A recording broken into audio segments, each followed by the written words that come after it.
एक 2 minute start.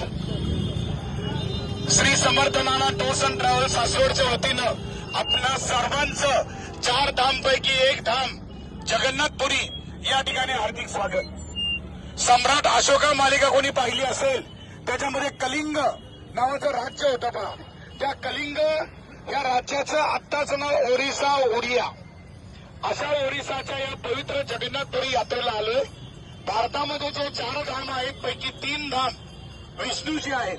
पैकी जगन्नाथपुरी विष्णूचं धाम आहे.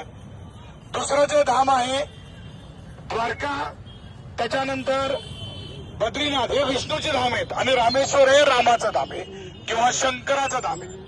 आज या पवित्र यात्रा समोर पहा मंदिर आहे पहा समोर दिसते का मंदिर. हे जगन्नाथपुरीचं मंदिर आहे. सुंदर कॉरिडॉर बनवला भारत सरकारनं. तो झेंडा जो आहे ना पांढऱ्या कलरचा दिवसातून 8 वेळा बदलतो अष्टप्रहार.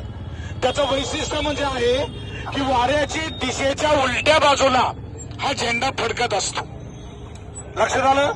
मंदिराची उंची 214 फूट उंच आहे खालून. वैशिष्ट्य म्हणजे कलिंग जी शैली आहे त्या कलिंग शैलीमध्ये हे मंदिर बांधलेले.